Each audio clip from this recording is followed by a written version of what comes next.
Hello, and a warm welcome to this roundtable on the principle of decarbonizing work. My name is Herzog. I'm a professor of political philosophy at the University of Groningen in the Netherlands and the director of the Center for Philosophy, Politics and Economics here, and I'm one of the co-organizers. We cannot think about the future of work without taking into account its relation to the environment.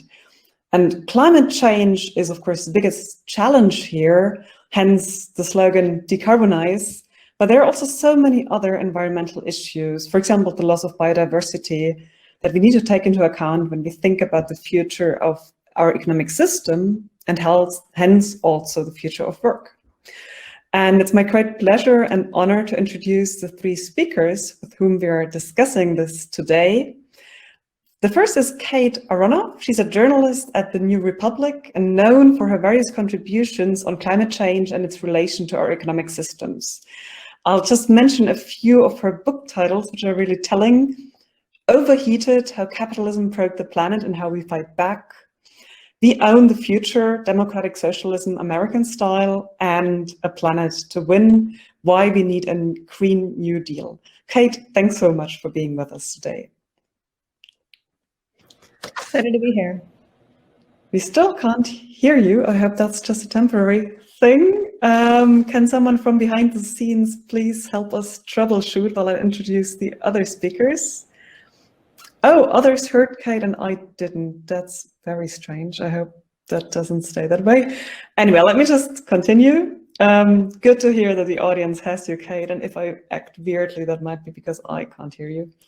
The second speaker I would like to introduce is not Kristina Touzenis, because she had to decline because of a bad bronchitis, so we all wish her good health. But very fortunately, we have Alyssa Battistoni stepping in last minute.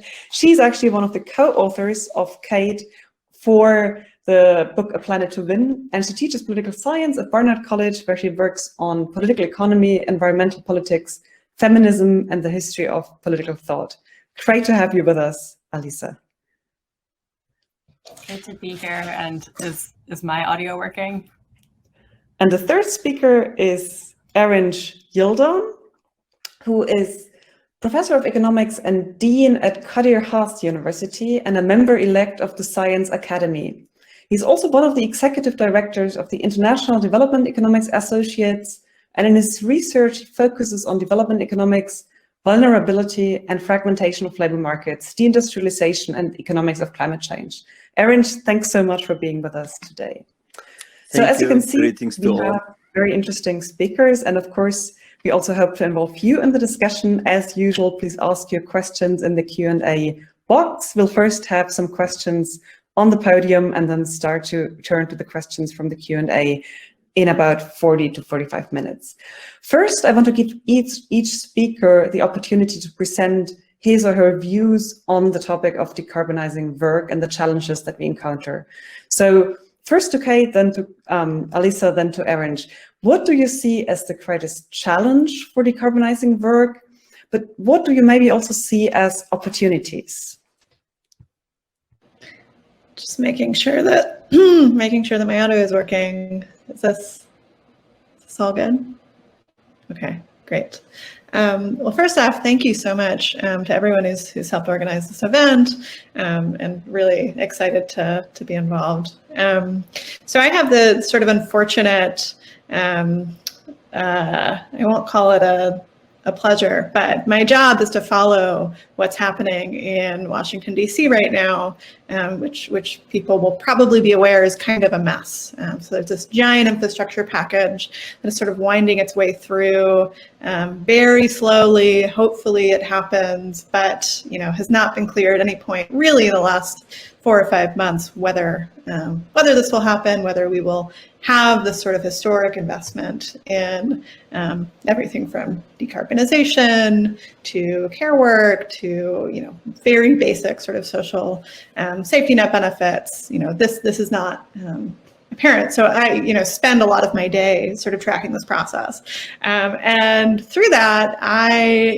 really have been thinking a lot about the question of democratization, in part because people like me, whose job it is to follow this horrible process, are, I think, probably some of the only people who have a grasp on the basic sort of procedural minutia of what is happening.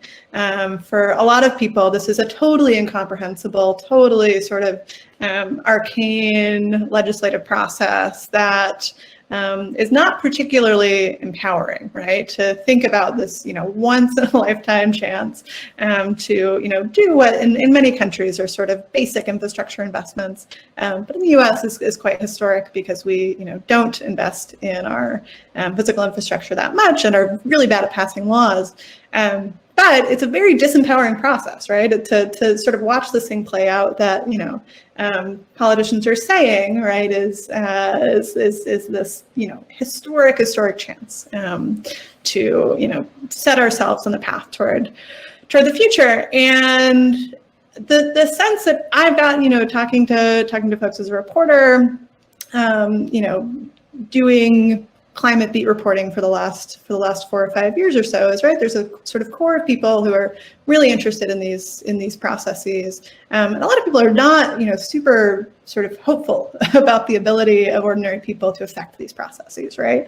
And the politics happen in the White House, they happen in Congress, but they don't happen in people's everyday lives. And there's a real sort of sense that that's not possible, and that there have been moments where this has changed, right?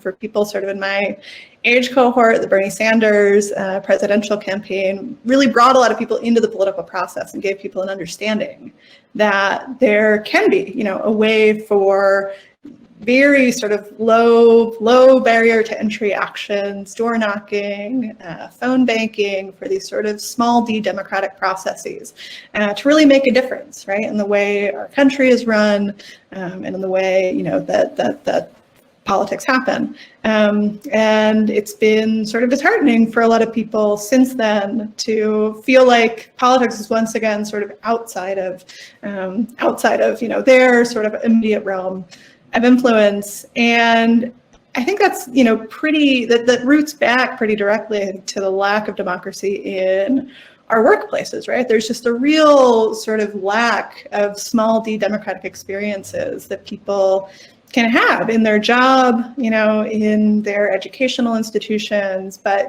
principally in the workplace, right? Which are these sort of, totalitarian structure to ordinarily, I think low-wage work especially is sort of weighted toward those sorts of labor relationships.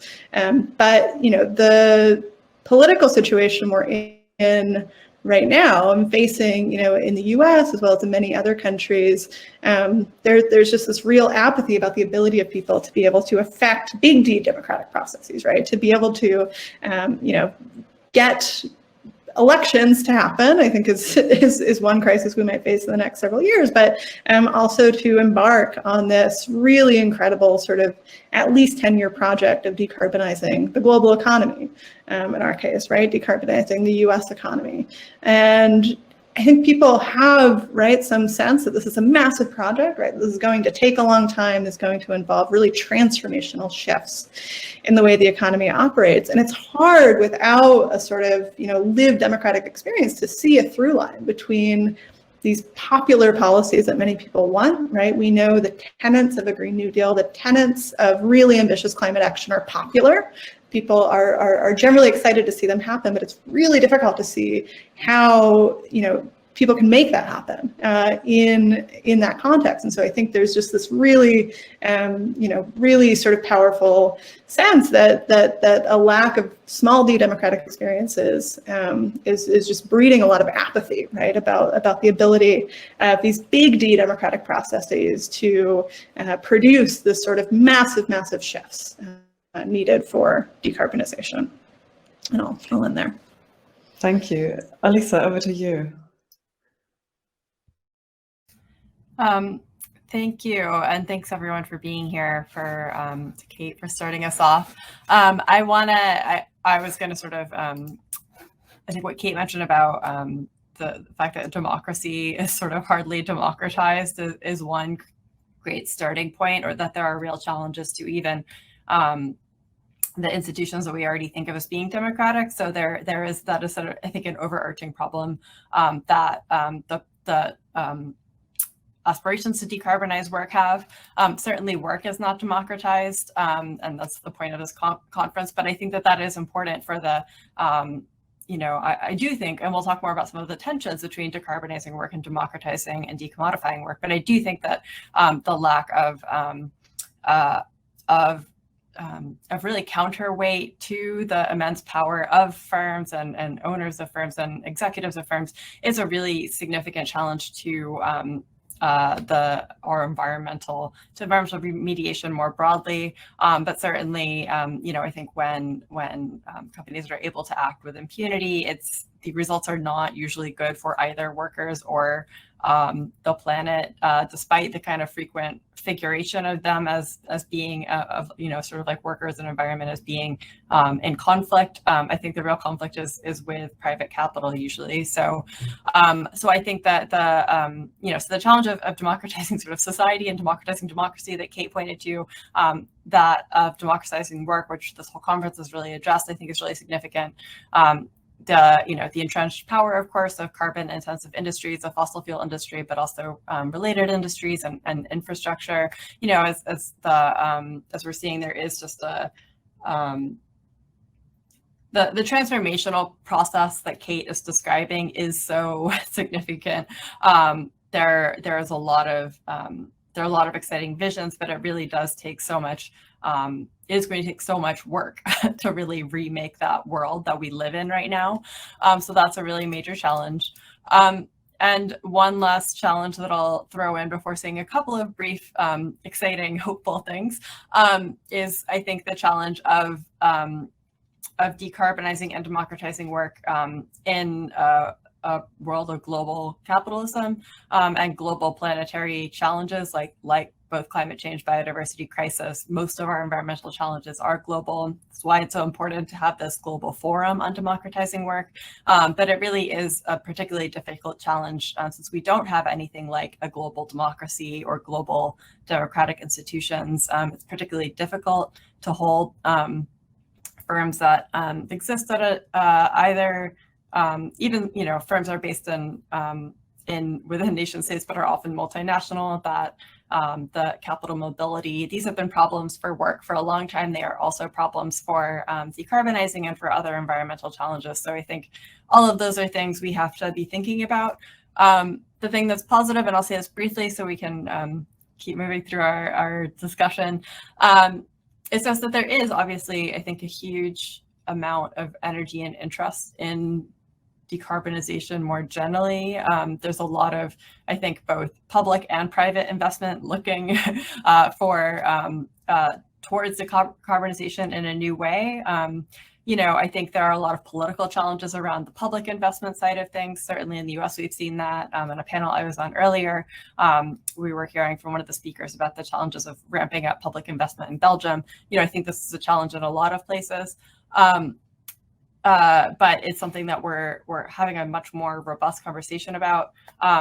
We've seen a lot of at least stated interest amongst private investors around decarbonizing and sort of environmentally responsible investing. I think we should be, take all of that with a big grain of salt and be a little skeptical of how much that is actually happening. But certainly that's like a direction that people are talking about. And I do think we should expect to see more investment in green tech type stuff. Problem is, how do we make sure workers are not left behind when we see public and private investment rushing into the sort of new low carbon economy? How do we not let that kind of old framework of you can either decarbonize or you can treat workers well, that old jobs and environment framing return to haunt the decarbonization process? So I'll leave it there for now. Thank you, Elisa. Erinç, how do these things look from your perspective? Also talking from the perspective of a different country now and as an economist. Thank you for joining us, all our friends and colleagues.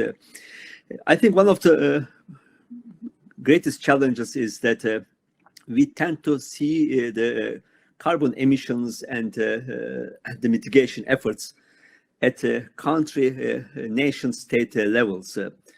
Whereas if you look around the main sources of gaseous emissions, which is around 35 gigatons per annum, what we see is that 20 transnational corporations, the biggest of all, are responsible from a third of these emissions by themselves.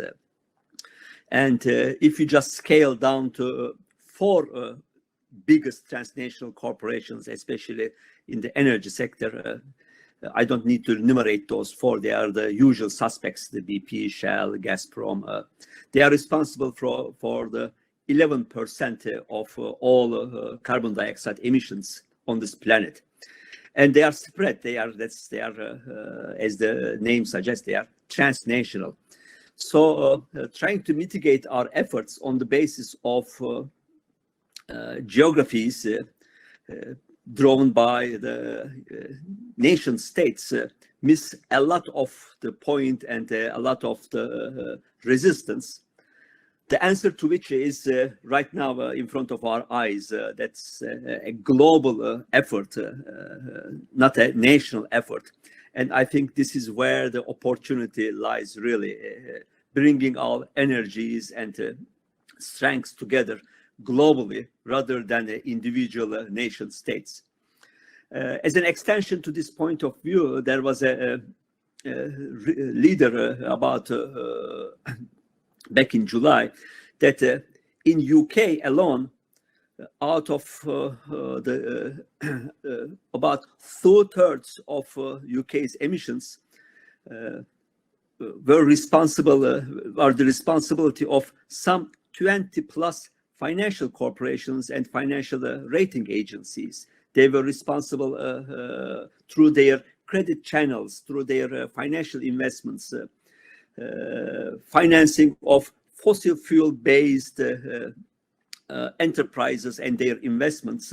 They were responsible for about as much as 850 million tons of carbon dioxide emissions through their financial operations, really.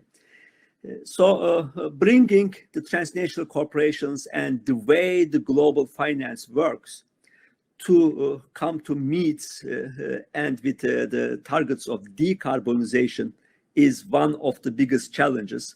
And the answer to this is our strength here and our collaboration and our joint efforts. Back to you. Thank you. So we've already touched upon so many aspects here that concern the wider economic system, the system of nation states, and so on. Maybe I can ask you once more specifically about the topic of work. Are there specific efforts, specific strategies that we could describe as decarbonizing work? And what would those look like? I mean, maybe they are very different in different countries, but while we are thinking about how to transform this whole system, is there a specific angle on work that you could speak about? Kate, maybe again? You nodded.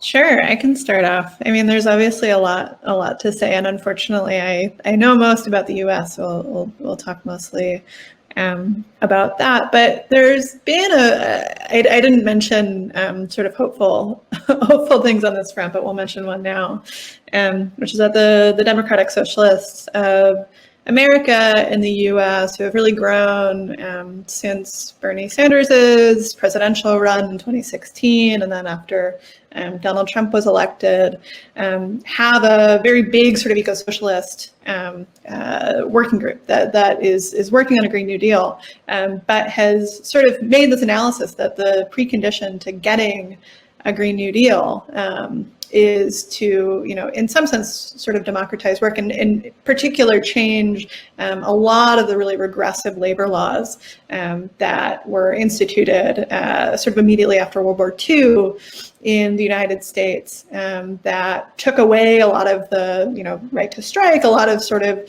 things that had created these huge welfare state gains through the New Deal era. And so there's a campaign for something called the PRO Act, essentially to take away the regressive sort of changes to labor law that happened several decades ago, and that talking to organizers of that campaign, which is being undertaken with the Painters Union, which is part of the building trades in the U.S., which do not have a reputation for being progressive, particularly on climate issues, but there's this really sort of incredible coalition sort of forming around this thing called the PRO Act, and in talking to organizers of that campaign about it, the sort of logic, right, is that we know that in order to have the sort of democratic constituencies to push forward decarbonization, to electrify everything, to bring online a tremendous amount of wind and solar, all things that require government policy, a precondition to that is having much more democratic workplaces and having a higher degree of union density, which is, to my mind, the sort of best route toward a democratic workplace is to, have a union in place to collectively bargain for not just better working conditions, but more say and control over the way that your workplace is run. And so that work is really incredible, and is, I think a sort of novel coalition that's really exciting to see after so many years stuck in the doldrums of this false jobs versus environment dichotomy, where in particular you have environmentalists fighting for things that were not called a Green New Deal maybe 5 or 10 years ago. You have them versus workers, right? In some vague sense, but often boiled down to the members of these building trades in extractive sectors who are going to fight anything that they have. And so that, I think, is creating a sort of more nuanced conversation about some of the work of decarbonization, right? And allowing for a sort of different picture than that old kind of 70s, 80s, 90s trope that it's the tree huggers versus the people in hard hats. And, I think I won't go on too long about this just because there's, a lot to say, and I don't want to take time away from other panelists, but I think, the notion of what green work is and what the work of decarbonization looks like has, undergone, I think, a few transformations. And you see more talk now, for instance, right, about the idea that green jobs are not just sort of men in hard hats putting up wind turbines and solar panels, and that green jobs are also caring jobs, are also this labor which is already sort of low carbon, teaching, care work, a lot of it traditionally done by women, and that this can be sort of included in what we think of as green jobs, and that those unions which represent those workers, which these are some of the more heavily unionized sectors in the United States. They've also been more progressive, right, on climate issues. You have even the AFT, the American Federation of Teachers, supporting a Green New Deal for public schools, which is a big step considering some of the politics of that union. But that there is, I think, starting to be a sort of better conversation about the, what the work of decarbonization looks like, and an understanding among the people who are pushing for progressive climate policies that more democracy in the workplace is an essential part of making that decarbonized work a bigger force in the economy. Yeah, thank you very much. So that's a very important takeaway point. I think that jobs versus the climate is really a wrong framing of the conversation, but it's still very present in the public discourse, at least in Europe, where I can see this most. Elisa, do you want to come in on that topic as well, decarbonizing work as such? Yeah, definitely. I do think it's hard to talk about decarbonizing work per se without just we are talking about decarbonizing the economy, production, sort of the built environment of our lives. But work is so connected to all of those, and it is about what kinds of work we're doing and what kinds of things we're building and producing and all of that, and obviously which energy sources we're using to do that. So, I mean, I think Kate is really right to point to the false dichotomy of jobs versus environment. At the same time, there obviously are some jobs that are under threat from decarbonization, and I do think I think it's been exciting to see, I think, more, as Kate's saying, I think more active attention to that from climate campaigners, like a very strong emphasis on the idea of the just transition, which argues for supporting workers who are at risk of job loss or at risk of having, if we say we need to shut down the coal industry or the oil industry, or in general, we need to shut down fossil fuel production as quickly as possible. A lot of people work in those industries, not as many people as the industries themselves claim, but enough people who need to be supported to not be, to not be losing their livelihoods, or in the US, their health insurance, their retirement, a lot of other kinds of things that are attached to work in this country, certainly. And that we should make a commitment to those workers that we need to make this transition for the benefit of society, of the entire planet, that this is socially necessary, and we will make sure that those people are not the ones who pay for it and suffer. So that's an idea that the labor movement has developed over several decades with environmental justice movements.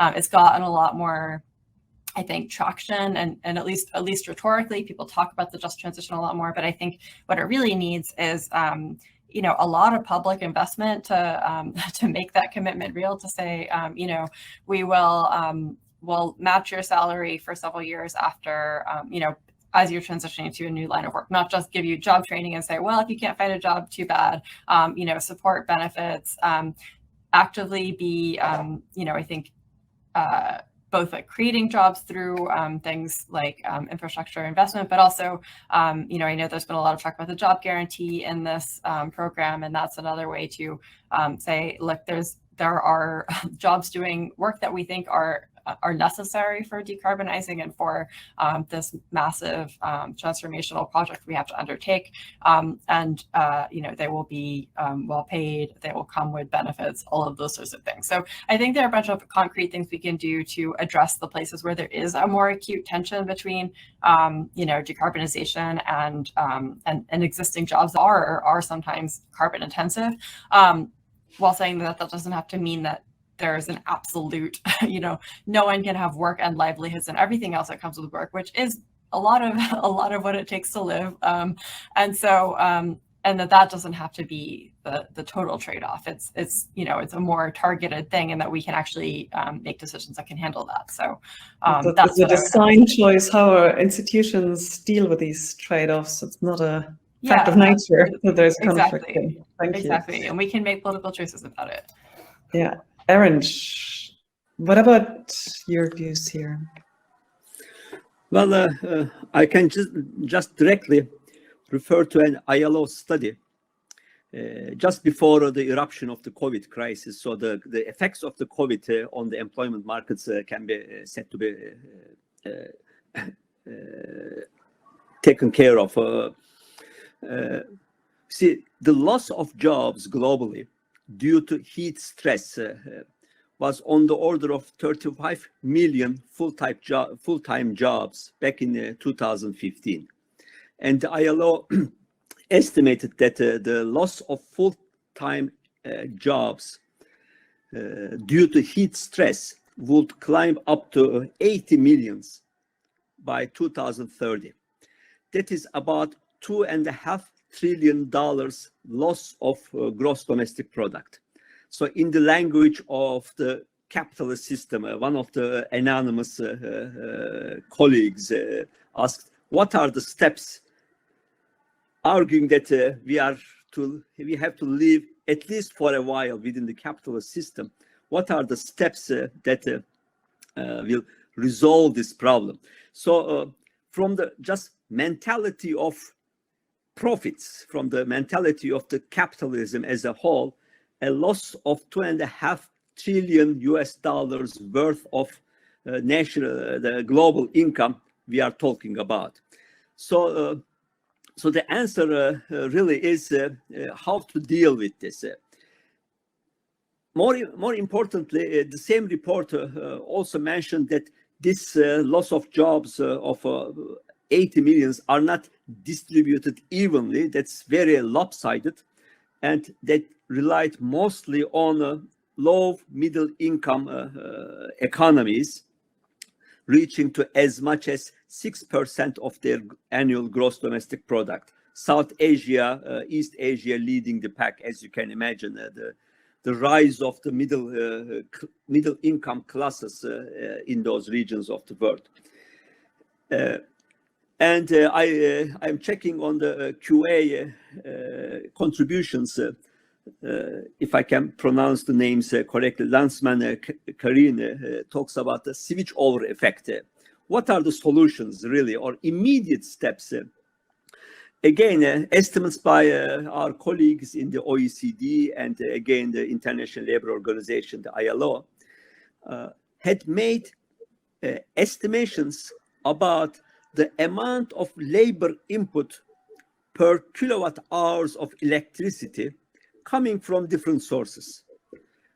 Nuclear, almost nil. Fossil products, the coal, natural gas, very, very minuscule. About 1/10 of what could have been achieved as an employment gain compared to wind, solar, geothermal, and other green sources of energy. So it is not only a technological fantasy. I mean, we are talking in terms of the language of the capitalist class, that this is where new jobs lie. This is where the sustained, clean, decarbonized path is not only necessarily about wishful thinking about a beautiful planet, but it is really an employment strategy as much as a technological strategy. So I think leaving the fossil fuels under the soil and investing in renewables and the green technologies is also a job creation environment within the limits of the system. Now, does the capitalist class globally accepting this fact? Well, it's our task from now on to make this possible. Thank you. So we are already seeing time and again the connection to the need to democratically rein in capital, and that also, of course, connects it to the other principles. So, I mean, let me ask you a question that maybe goes a little bit out of that framework, which I've also used until now, of talking about jobs and the creation of jobs, which is, of course, important from a certain perspective. But there are also those voices that say that to decarbonize work, we should all work less. We should spend more time on other activities, care work, civic engagement, volunteering, because the kind of rat race between consumerism and having to earn more money is part of what also drives the high CO2 emissions of private individuals.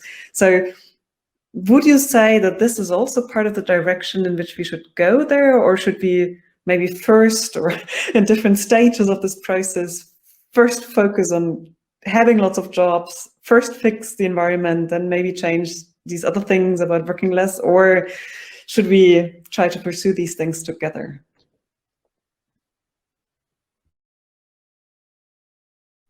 Okay, do you want to?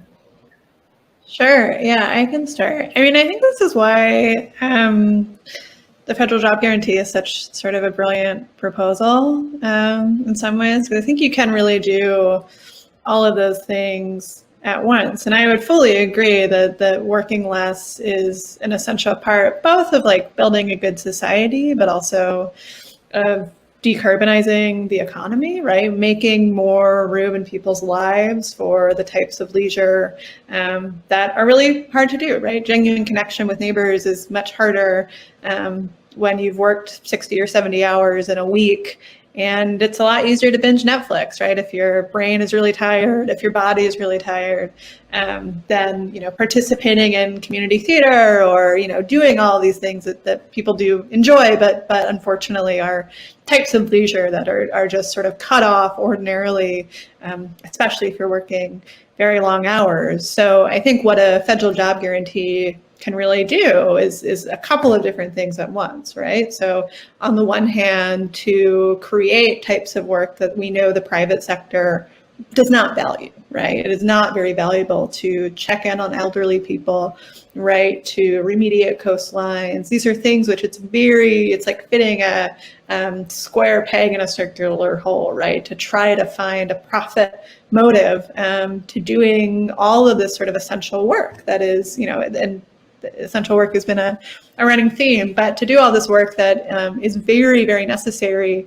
to decarbonize the economy, but there's just not, you know, there aren't companies which are going to prioritize that. And there is some overlap, right? There are pieces of the green jobs picture which will be, you know, quite profitable, at least in the short and medium term for solar developers, for wind developers, but that's certainly not everything. So job guarantee can create that type of work that just, you know, the public sector has to do because the private sector will not do it. And at the same time can be this really enormous force to create sort of new conditions for what work can look like in the 21st century. If the goal, right, is not just private accumulation, but is really to, you know, for one, save ourselves from this existential threat, but also to, you know, create a better society, right? And so you can have a federal job guarantee which institutionalizes a 32-hour work week, for instance, right? And you know, sets a four-day week as a sort of standard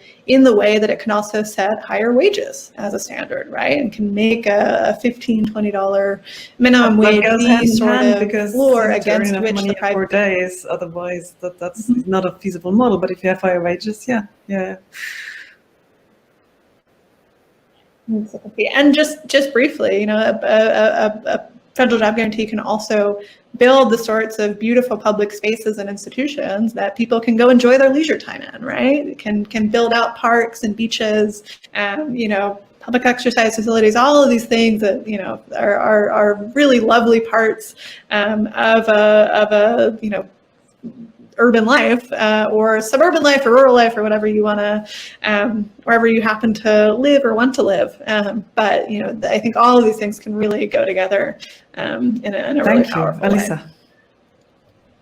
Yeah, I basically agree with everything Kate said. Like, I definitely think we need to be talking about both, like how to have good green jobs and decarbonizing work and thinking more broadly, or thinking, you know, every job should be a green job basically, or like a decarbonized job, right? We need to be fully decarbonized, but also how we can be working less and not just kind of chasing the cycle of like work to earn so you can buy stuff so you can work, you know, usually the very like classic production consumption cycle. I mean, obviously some of that is necessary. We all have to consume in an ongoing way to be alive, but that it doesn't have to mean that you always are like constantly working more, producing more, and that people, especially, you know, that a lot of people work multiple jobs because they can't earn enough in one. You know, there's like a lot of, and that goes back to the wage question that Kate pointed out. So it does, I think they go very much together, is improving the conditions of work improving workers' voice over work. And I think most people would like to work less if they could afford it. So it's really just about, I think and it can be hard to talk about because it feels so it's so counter to most of what the intensification of work that we usually get, and also because a lot of people are struggling to find enough work to support themselves. But I've been excited to see a lot more conversation about the 4-day work week happening. I think especially in Europe, it's not fully entered the mainstream in the US. And I think here it's more, can we just get back to a 40-hour work week, like a single job with a 40-hour work week? That would be, that's the aspiration at this point. But I think it's a really important conversation to be having, and I do think it's one of the and has long been a demand of the labor movement. So it's not like it's like a totally novel thing. It's just something that we have left behind a little bit, but should, I think, restore absolutely, as we're also talking about the kinds of jobs that we do need to be doing. Thank you. Erinç, would you like to comment on that, or should I start taking questions? Well, just very briefly, definitely. The main task is, of course, not only on the production side, but the consumption habits that is induced by this media and the global capitalist system is simply unsustainable. I mean, if you look at the footprint, the water print, the carbon print measures, our planet does not have that many resources to sustain the consumption frenzy and the work competition that the global labor is pushed into. That is, this race to the wages of the bottom has to be really dismantled and have to be fought back against. It is not only a problem of the hyper exploitation, really, but also hyper exploitation of our planet's resources, and it is simply not sustainable. Yeah, thank you. Back to QA. Well, we had a number of questions in French, which our volunteers have kindly translated into English, and let me summarize some of the points here, because they do go into a certain direction that I find very interesting. Namely, Kadir Lancement mentions the post-COVID resignation wave of workers who try to find a new job because they probably felt their previous job was not good enough, not meaningful, whatever, and related also the question about the awareness of workers. How much do people need to know about these issues? She writes, or in translation, she writes, don't we need ecological awareness at the individual level before being able to bring about collective or systemic change? And then related to that, there was a question by Kristina Thibault about what could be done about the motivation of workers to work, for example, for greener companies. So to turn career choices from monetary incentives to climate-friendly benefits. And I mean, just to add from my perspective in Europe, I mean, the Fridays for Futures participants, the sort of that cohort, these people all want to work for sustainable corporations. They want to make a difference, but I mean, they are on average something like 18 to 21 or so. So maybe that's a generation where this awareness is really there, but there are, of course, those who are a bit older. So how do you see that whole question of awareness? What do people need to know, and how do they make their career choices? Do you see some kind of mentality change around these issues happening at the moment? And do you think that could be a powerful force in these overall efforts to decarbonize?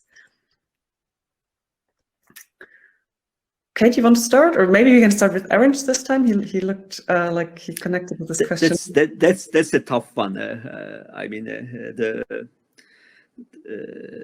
the competitive forces to really bring the ends and means at the end of the day, the population pressures, the low investment, the loss of high quality jobs, the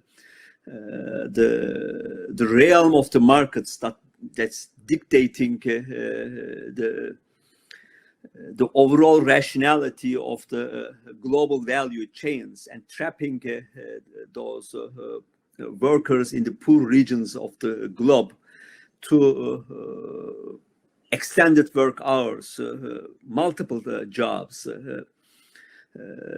with pressures from migration, refugees, where the loss of jobs is not realized as a system failure, but it is the reason of your neighbors, of your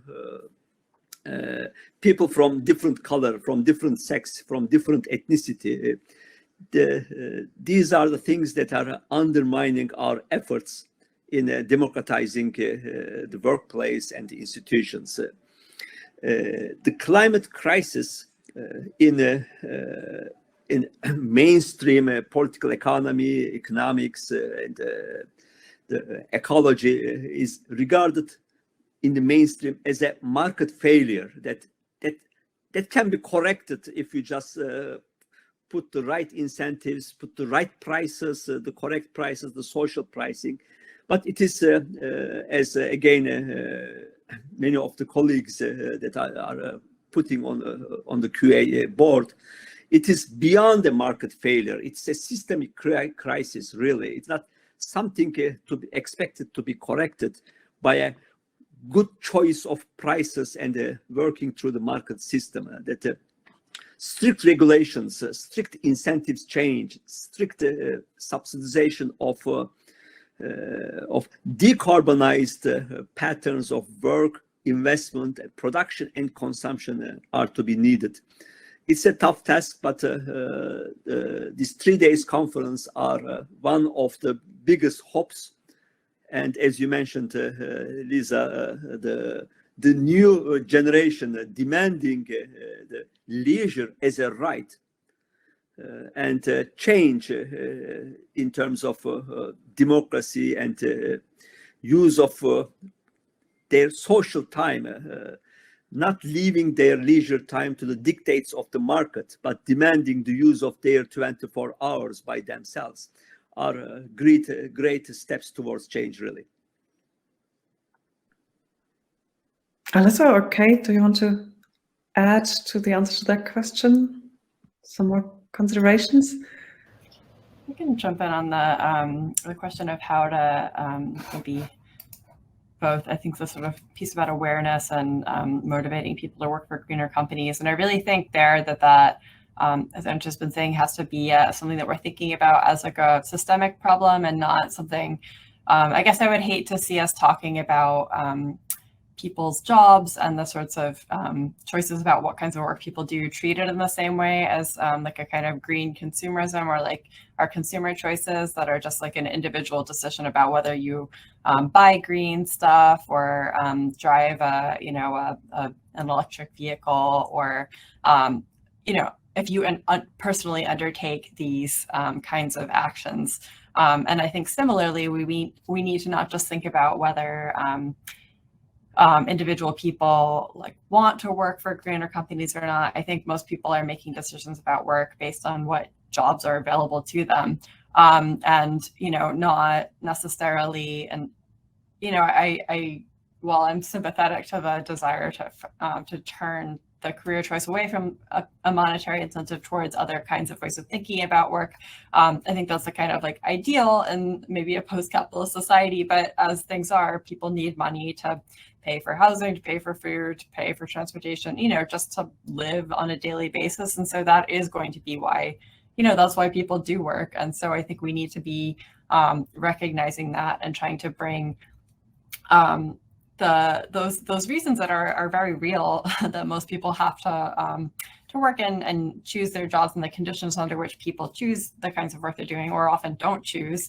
And this goes to the question of how to democratize work as like collectively, or like in a more structural way, rather than just as like even at the level of the firm, but that we really need to be thinking democratically about the economy more broadly, but that I think really trying to just recognize the real pressures that people are facing and giving them options, whether that's through a job guarantee, which Kate laid out, I think, really well, or just making it so that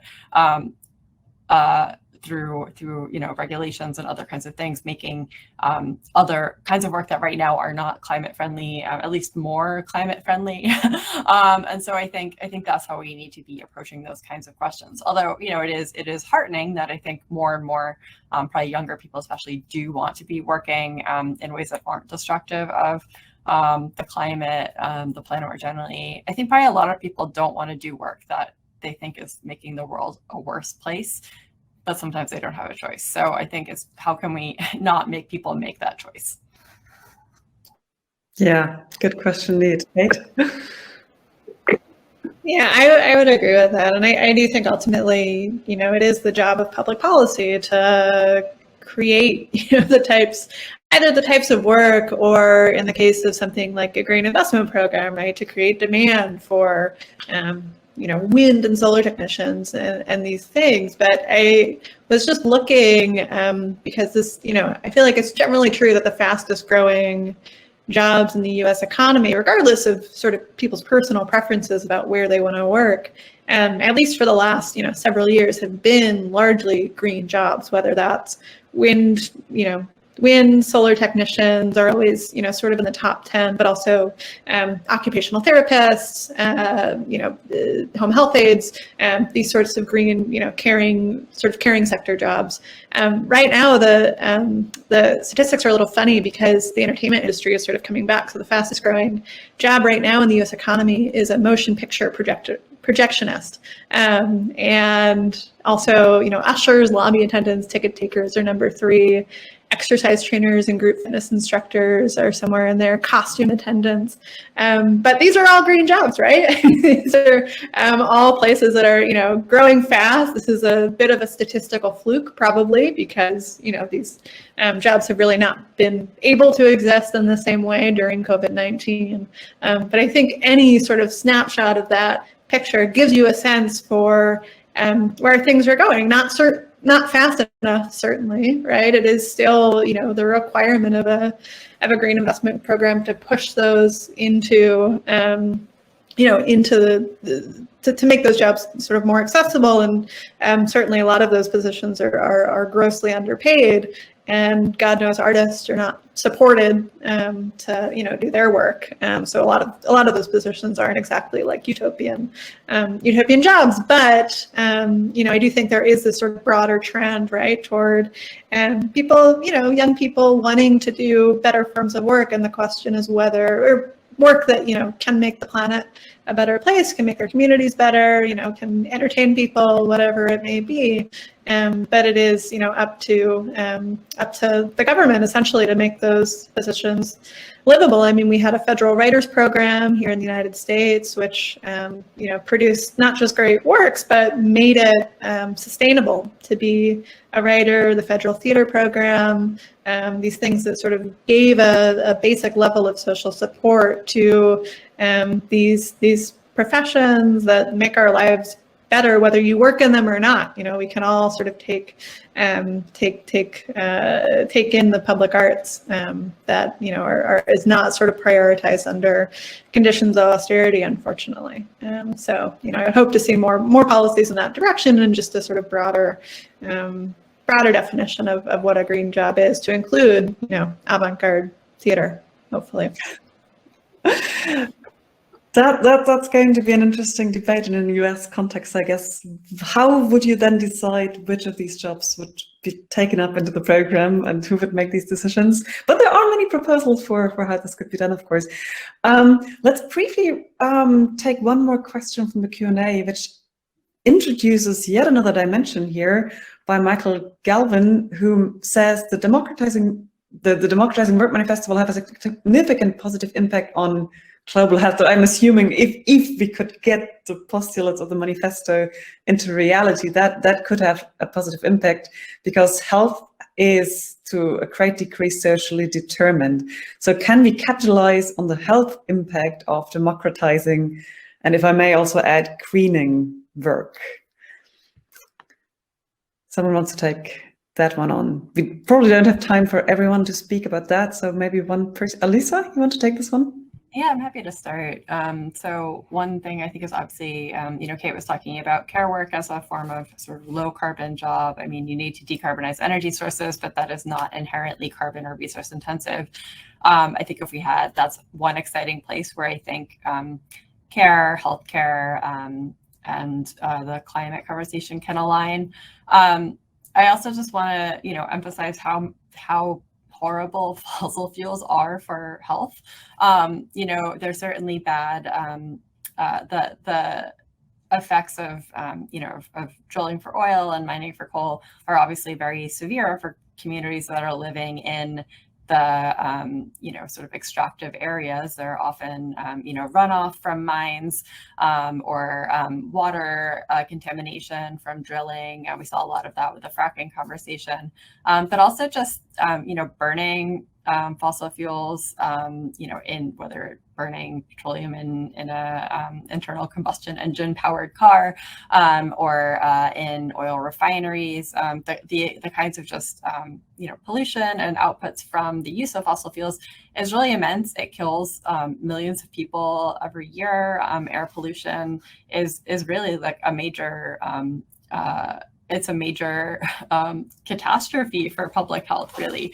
And because it happens more slowly and it's sort of dispersed in this way, it's not something that we look at in quite the same way as more acute crises. I mean, obviously like a pandemic, but it is a kind of a pandemic or an epidemic of air pollution, that is something that is, it's really bad for people. So that's, I think, actually like a huge, benefit or co-benefit, as it's sometimes called, of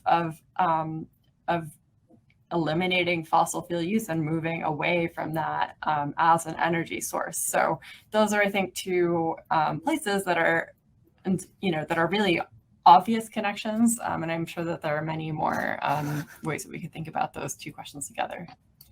Definitely, thank you. So we are almost out of time. So I would ask each of you to be brief, even though this is a difficult one, but I would like to ask you to sort of just have a final short statement about what you think is the most important thing that we as a community can do to contribute to that big task that we've discussed in this hour. Who wants to go first? Kate?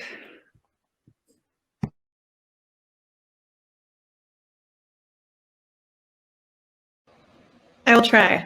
Yeah, I mean, I think a lot about what we've gone to, and also thinking about the plenary session is this is going to sound like a cliche, but that democratizing, decommodifying, decolonizing work are all sort of deeply interlinked with one another. And I think the through line between them is that the private sector and markets simply will not provide for the types of work that need to happen, certainly to decarbonize the global economy, or the quality of work that we would hope to have that playing out. And on the decolonizing front, I think a lot of this, comes down to just protecting the sort of rights to democracy, and often of sort of indigenous and traditional communities that have been doing for decades and centuries, even the sort of essential work of protecting biodiversity,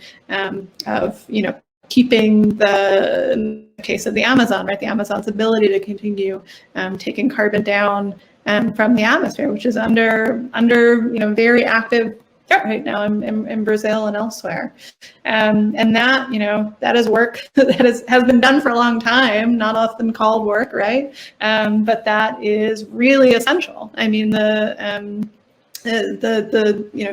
last statistic I saw on this was that lands under indigenous stewardship in Brazil experience 50% less deforestation, right? And so protecting that work is essential, and that requires a really deep democratization project, right? Not just of the sort of small d right of communities to continue fighting, right? These huge agribusiness projects, mining projects, whatever they may be, but also to protect the big institutions of democracy that allow for people to have sort of constitutional protections, and to be able to continue doing this and fight back against multinational corporations, which would much prefer there not to be democracy in workplaces or in nature reserves or wherever it may be. So I think the nexus of these things is really crucial. I don't know if that translated into a particularly pithy answer about the one big thing. Well, that's I'll all be doing. Thank you so much, Kate. Alicia? Well, I agree with everything Kate said. I would also just say, I think sometimes we try to think about climate action as something that can avoid democracy or sort of sneak through without becoming a mass movement or a democratic project. But I really think we can only go through. There's no way but to through the sort of very intense challenges of democratizing work, democratizing democracy, democratizing the economy and society. So, I think it's how can we actually make those promises real, whether that's through and how can each of us sort of join with other people and trying to bring that about. So I always feel like the most important thing to do is to be in some kind of organization or political project that is so, like taking on climate change, absolutely, but also taking it on these other kinds of questions, whether that's organizing your workplace or working on democratic reforms to local or national institutions, whatever. I think it's just we really it's how can we each be treating this as a structural problem, a political problem that we can that we need to act collectively around together. So yeah, that would just be my very basic suggestion. Thank you. Erinç? Well, there is not much to say under the sky after these 3 days of joint work, really. Collaborate, trust in ourselves, share our knowledge, and many thanks for being with us together so long. That's all my words. Thank you so much. So let me, before concluding, point out that we will have one session later today, which is on what we in this particular community want to do next.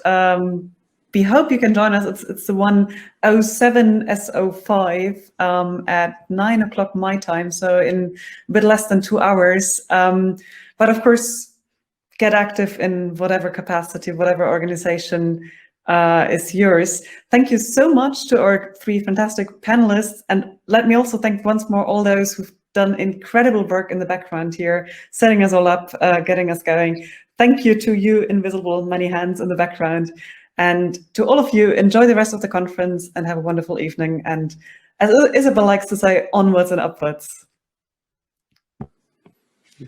So long. Thank you, everyone. Thank you so much.